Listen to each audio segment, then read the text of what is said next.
Aujourd'hui dans Automoto Express, Volkswagen pourrait abandonner le badge GTX, une nouvelle Golf GTI arrive bientôt, un proto Mercedes fait rugir son V8,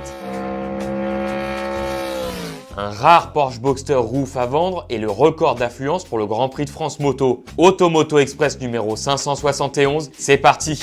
Rivers of Zion flowing in my soul.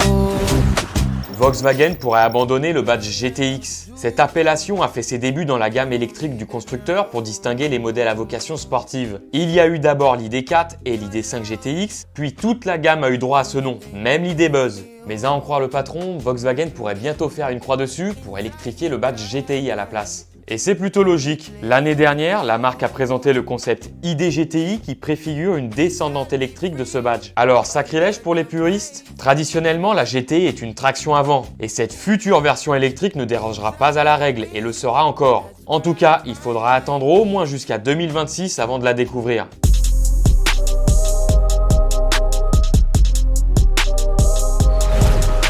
Et en attendant, justement, une nouvelle version de la Golf GTI arrive bientôt. Cette année, on fête les 50 ans de ce modèle mythique et Volkswagen nous met l'eau à la bouche avec un petit teaser qui se passe au Nürburgring. On peut y voir très rapidement la voiture pixelisée qui laisse deviner un look beaucoup plus agressif à l'avant comparé au modèle de base. Pour les 45 ans, le constructeur allemand avait lancé la Club Sport 45 forte de 300 chevaux. Quel nom sera choisi pour cette nouvelle édition anniversaire et à quelle puissance sera porté son 4 cylindres de litres? Réponse le 31 mai prochain à l'occasion des 24 heures du Nürburgring. Cette nouvelle version signera peut-être à la fin d'une ère celle des GTI thermiques, ce qui pourrait faire d'elle un futur collector.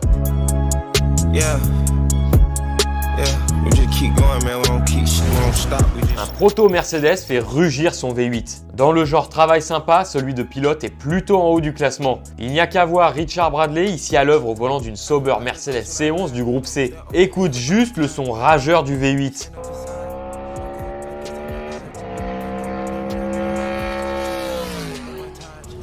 Tout simplement monstrueux. La mélodie que tu viens d'entendre est le résultat d'environ 740 chevaux qui cavalent à l'unisson. Et le proto d'endurance en a encore sous le capot. Pour les qualifs à l'époque, le bloc pouvait être gonflé à plus de 970 chevaux en augmentant la pression du turbo. Tout ça pour un poids contenu aux alentours des 900 kg qui lui permettrait de filer à près de 400 km/h en pointe. Littéralement une bête de course qu'un certain Michael Schumacher a piloté en 1990 et en 1991 avant de faire son entrée en Formule 1.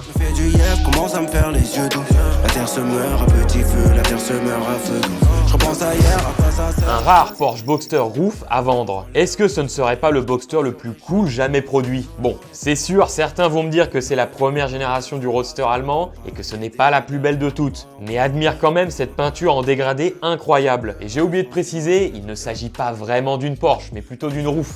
Une 3400S pour être précis. Seulement 12 exemplaires ont été fabriqués par le préparateur allemand. Le flat 6 d'origine laisse place à celui de la 911 type 996 fort de 305 chevaux, tandis que les boucliers avant et arrière, les jupes latérales et les sièges baquets viennent d'une GT3. Prix de ce Boxster pas comme les autres, 49 995 livres, environ 58 000 €.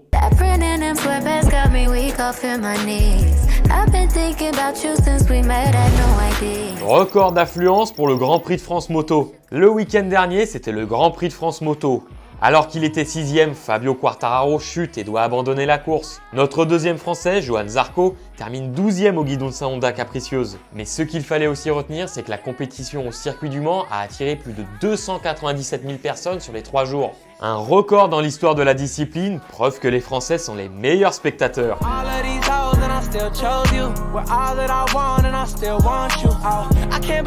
Dans le dernier numéro, je vous demandais si vous aviez hâte de découvrir la future Porsche 911 hybride. Tant qu'il y a toujours le flat 6 sous le capot, c'est un grand oui.